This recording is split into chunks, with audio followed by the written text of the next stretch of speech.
Parkinson వ్యాధి వణుకుడు వ్యాధి ప్రపంచంలో అత్యంత సాధారణ న్యూరోజెనరేటిక్ వ్యాధి ఇది.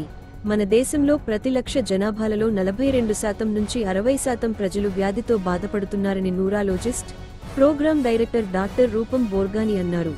ఆదివారం హనుమకొండలోని యశోద హాస్పిటల్లో ఏర్పాటు చేసిన విలేకరుల సమావేశంలో వారు మాట్లాడుతూ, పార్కిన్సన్ వ్యాధి హుజురాబాద్ చెందిన అశోక్ రెడ్డి సుమారు 3 సంవత్సరాల క్రితం, కాజుపేటకు చెందిన సంగీత సంవత్సరంన్నర క్రితం వ్యాధి రావడంతో హైదరాబాద్ హైటెక్ సిటీ యశోద హాస్పిటల్లోని చేరగా మా యొక్క వైద్య బృందంతో డీప్ బ్రెయిన్ స్టిమ్యులేషన్ శస్త్రచికిత్సను విజయవంతం చేశామని తెలిపారు. జబ్బు చాలా తప్పకుండా పెరుగుతుంది ప్రతి సంవత్సరం. ఇది సెకండ్ కామనెస్ట్ ఇది న్యూరోడిజెనరేటివ్ బాధ ఉంటారు. అల్జీమర్స్ ఇది అక్కడే మెమరీ పోతుంది. ఈ పార్కిన్సన్స్ లో స్లో అవుతుంది, వంకటం ఉంటారు, బీగి పట్టుకుంటారు. ఆ విధంగా జబ్బు వయసులో 60 నుంచి ఎక్కువగా ఉంటారు, బట్ చిన్న వయసుకే ఉంటారు. సో ఈ ట్రీట్మెంట్ మొత్తం ప్రపంచంలో స్టార్టింగ్ 5-6 సంవత్సరం మందు ఇస్తుంది. ఈ మందు ప్రతి సంవత్సరం పెంచేస్తుంది.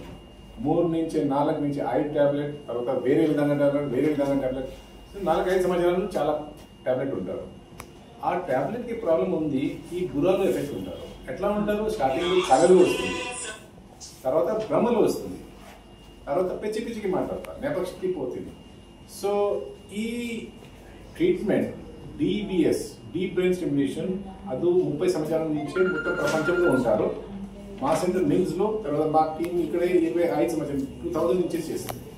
ఇదిగే బ్రెయిన్లో ఎలక్ట్రోడ్ పెట్టి బ్యాటరీలు కనెక్ట్ చేస్తుంది.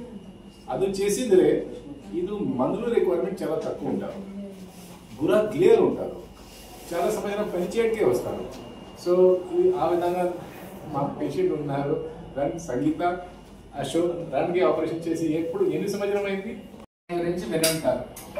కొంతమంది ఒడుకుతా ఉంటారు, నడవలేరు, తర్వాత అది క్రమంగా దాన్ని పార్కిన్సన్స్ వ్యాధి అంటారు.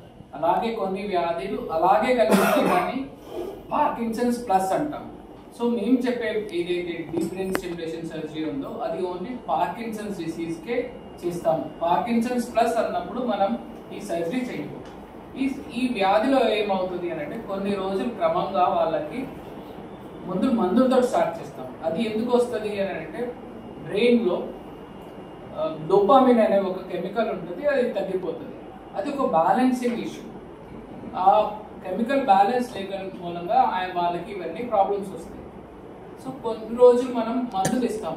క్రమంగా ఏమవుతుంది అని అంటే ఇది న్యూరో డీజనరేటివ్ డిసార్డర్. ఎలాగైతే మన జుట్టు తెల్లగా అవుతుందో అలాగే బ్రెయిన్లో కూడా క్రమంగా వయసు ప్రకారంగా లేకపోతే ఎన్విరాన్మెంట్ మూలంగా కొన్ని తేడాలు వస్తాయి, చేంజెస్ వస్తాయి. సో ఈ వ్యాధి క్రమంగా రోజుకి రోజు పెరుగుతూ ఉంటుంది. దీనికి ఏం చేయాలి? మనం ఆ డోపామైన్ రీప్లేస్ చేయాలి.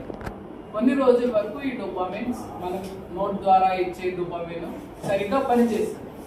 కానీ కొన్ని రోజుల తర్వాత ఆ డోపామైన్ మనం ఇచ్చేది కూడా సరిగ్గా పూర్తిగా పనిచేయదు. ముందు 3 గంటల్లో వచ్చే టాబ్లెట్ ఎఫెక్ట్ 2 గంటలు, తర్వాత 1 గంట వస్తుంది. తర్వాత ఏమవుతుంది అని అంటే మందు సైడ్ ఎఫెక్ట్స్ స్టార్ట్ అవుతాయి. వణుకు ఉండేది వణుకు పోతుంది, ఊపు వస్తుంది, డాన్సింగ్ మూమెంట్స్ లాగా వచ్చేస్తాయి. సో మనం వీళ్ళకి ముందు మనము చాలా మంది పేషెంట్స్ని 60 సంవత్సరాలు దాటాక చూసేవాళ్ళు, అని ఇప్పుడు 50 సంవత్సరాల లోపు కూడా వచ్చే పేషెంట్స్ చాలా మంది ఉన్నారు. వాళ్ళకి ప్రాబ్లమ్స్ ఏమొస్తాయి అంటే వాళ్ళు రాయలేరు, వాళ్ళు మిగతా పనులన్నీ చేసుకోలేరు, బయటికి వెళ్ళలేరు, వణుకుంది అనుకుంటూ ఇంట్లోనే ఉండిపోతారు. ఈ మందుల సైడ్ ఎఫెక్ట్స్ మూలంగా ఇంకా వాళ్ళకి కళలు, భ్రమలు, పిచ్చిగా మాట్లాడడం అవన్నీ వచ్చేటప్పటికి వాళ్ళ సెల్ఫ్ కాన్ఫిడెన్స్ ఇంకా తగ్గిపోతుంది.